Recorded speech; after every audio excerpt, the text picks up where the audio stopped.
Have you ever wondered why, even in moments when everything seems perfect on the outside, a strange restlessness still lingers within? Why do we often feel trapped even when we're not physically restrained? And perhaps more importantly, why do those who appear to have it all often still chase something elusive, as though nothing is ever enough? Today we take a profound journey beyond these surface-level pursuits. We dive into the core of human longing, to a place deeper than desire, identity, and even thought.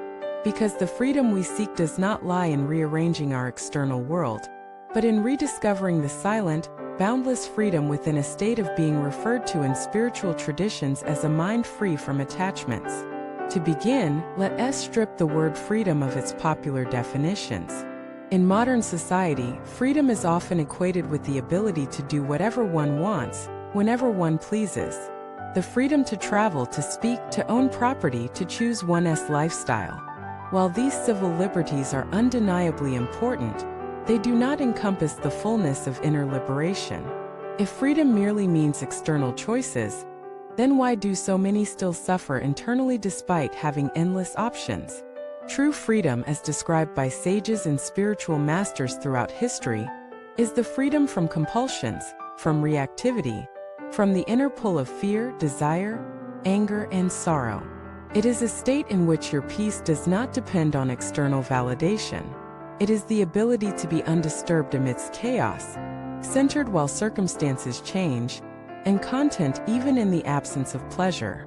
This is the freedom of a mind without attachments. Let us explore this more deeply. An attached mind is one that clings. It clings to ideas, people, achievements, past memories, and future expectations. It builds mental constructs and emotional investments, hoping these will deliver happiness or meaning. But all attachments have one thing in common: they create dependence. And wherever there is dependence, there is fear. Fear of loss, fear of failure, fear of change, fear of not being enough. The spiritual journey, therefore, is not about becoming someone else. It is about unbecoming all that we cling to and remembering what we are underneath. To live with a mind free from attachments is not to become indifferent or numb. It is not to abandon love or responsibility. Quite the opposite, it is to love without control, to care without manipulation, to act without needing a reward. Think of a bird flying across the sky. It does not cling to the wind. It trusts the current, adapts to its direction, and keeps moving. The bird is not weighed down by yesterday's air or worried about tomorrow's weather. It flies because it is its nature to fly. That is how a liberated mind moves through life. It engages, it flows, it feels, it responds, but it does not cling. But how do we reach this state? How do we let go when letting go feels impossible? It begins with seeing clearly. The moment you observe your own thoughts, your own emotional patterns without judging or suppressing them, a shift begins. You begin to see that you are not your reactions. You are not your cravings. You are not your fear. You are the awareness that watches. This is the doorway to freedom, not a dramatic spiritual awakening, but a steady, grounded return to awareness. Over time, this awareness becomes more stable. You notice your tendencies to seek validation, your attachments to roles, your desires for praise. You don't fight them. You simply observe.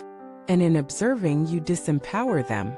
A mind without attachments is not empty, it is spacious. It holds experience gently, like a sky holding clouds. Thoughts arise, feelings come and go, but none of them become prisons. You may grieve, but you're not bound by grief. You may succeed, but you don't derive your worth from success. This level of freedom doesn't require a monastery or cave. It is available in the midst of life, in your work, relationships, family, and solitude. One of the most misunderstood ideas in spirituality is that detachment means disconnection. But this is a distortion. True detachment is not disengagement. It is presence without clinging. It is fully participating in life while knowing nothing truly belongs to you.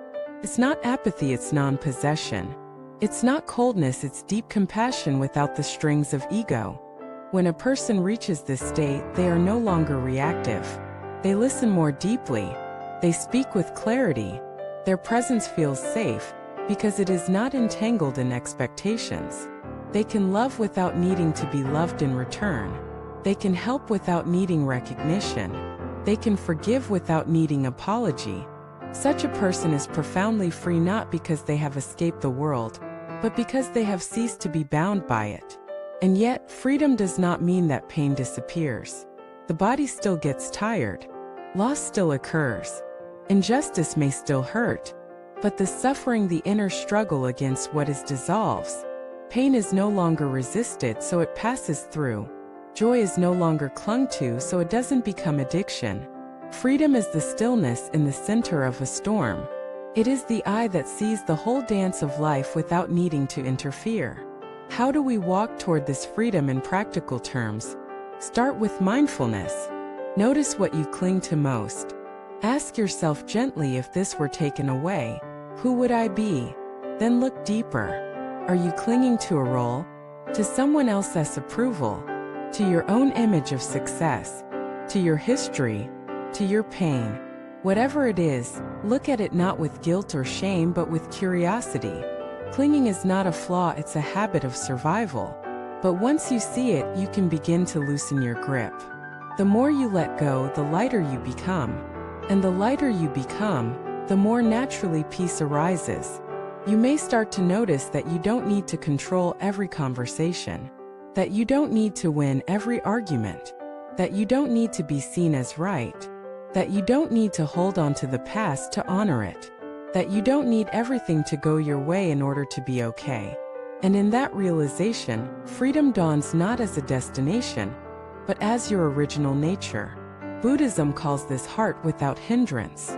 Taoism calls it wu-wei, effortless action. The mystics call it surrender. The modern world might call it flow. Whatever name we give it, the essence is the same. A mind that holds nothing, fears nothing, clings to nothing, yet loves everything. And here is the beautiful paradox. Only when we stop needing to be free do we become truly free. Only when we stop trying to prove ourselves do we rest in our true self. Only when we stop grasping does the universe open. So as we close today's exploration, I invite you to pause. Take a breath. Feel into this moment without judgment. Whatever is here, whether joy or sadness, clarity or confusion, let it be. Let it move through you like weather in the sky. And trust that you are the sky, not the storm. This is not an escape. It is a return to being, to presence, to truth. And in that truth there is no bondage. There is only freedom. Thank you for watching this video. May your heart be light, your mind be clear, and your life be a reflection of the freedom that already lives within you. Until next time.